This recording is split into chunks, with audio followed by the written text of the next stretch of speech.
వారు ఏమంటున్నారు? 10 మంది ఎమ్మెల్యేలు మరి మీరు పార్టీలో చేర్చుకున్నారంటే ఎవరు పార్టీలోకి వచ్చినా మేము చేర్చుకుంటామని చెప్తా ఉన్నారు.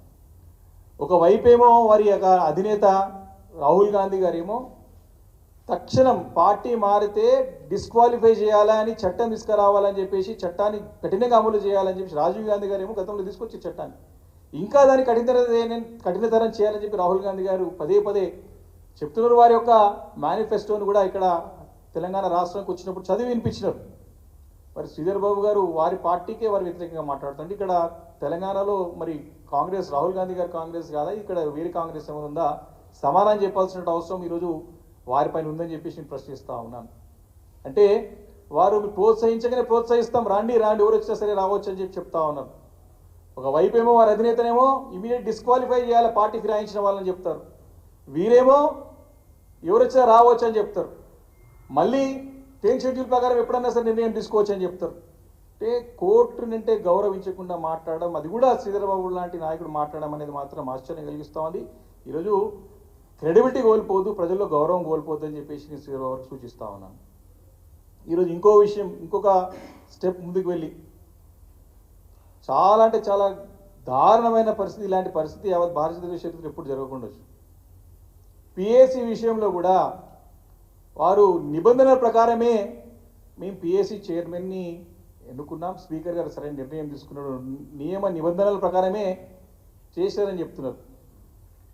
ఏం నియమ నిబంధనలు?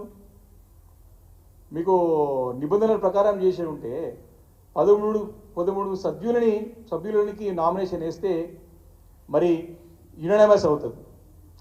14 మంది సభ్యులు నామినేషన్ వేస్తే ఎలక్షన్ పెట్టాల్సి వస్తుంది. ఏ కొత్త నిబంధనలు ఏమైనా తీసుకొచ్చినారో శ్రీధర్బాబు గారు చెప్పాల్సిన అవసరం ఉంది. ఈరోజు అసెంబ్లీలో మరి అసెంబ్లీ ప్రాక్టీసెస్ ప్రొసీజర్స్ని పెట్టుకొని బుక్ పెట్టుకొని తిరుగుతా ఉన్నారు శ్రీధర్బాబు గారు. చాలా స్పష్టంగా మనకు కమిటీ మనకి ఈ యొక్క రూల్స్ బుక్లోనే 250 పారాగ్రాఫ్ చాలా స్పష్టంగా మరి కమిటీ ఆన్ పబ్లిక్ అకౌంట్స్ని ఏ రకంగా 13 సభ్యుల్లో 9 మంది అసెంబ్లీ నుంచి మరి మిగతా 4 మంది కౌన్సిల్ నుంచి ఎన్నుకోవాలని చెప్పి స్పష్టంగా ఉన్నది. ఒకవేళ వీళ్ళు స్పీకర్ గారికి 13 నామినేషన్స్ వస్తే యునానిమస్ అవుతుంది. కానీ మాకు తెలియకుండా దొంగ చాటున 14వది కూడా నామినేషన్ ఇప్పించి మరి 14 మెంబర్స్లో మరి ఏ నియమ నిబంధనల ప్రకారము మా హరీష్ రావు గారి యొక్క నామినేషన్ తిరస్కరించినారా, ఏం చేశారో తెలియదు ఇప్పటి వరకు కూడా. ఎలక్షన్ పెట్టినారా, సమాధానం చెప్పాల్సిన అవసరం ఈరోజు అసెంబ్లీ అఫైర్స్ మినిస్టర్గా శ్రీధర్బాబు గారి పైన. ఎందుకంటే వారు మాట్లాడారు నిన్న విషయాన్ని. ఏ నియమము ఏ నిబంధన ప్రకారంగా 14 మంది ఉన్నటువంటి నామినేషన్లలో 13 మందిని సెలెక్ట్ చేశారు.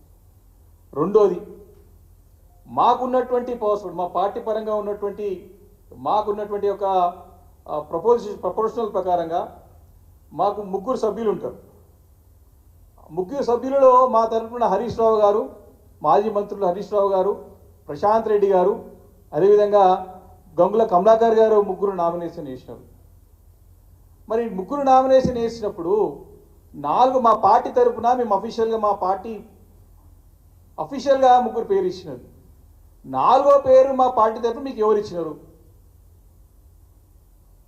చాలా స్పష్టంగా వ్యక్తి కాంగ్రెస్ పార్టీలో చేరినట్టు ఆధారాలతో పాటు పేపర్ ప్రకారంగా ప్రకటించినటువంటి సందర్భం ఉన్నాయి.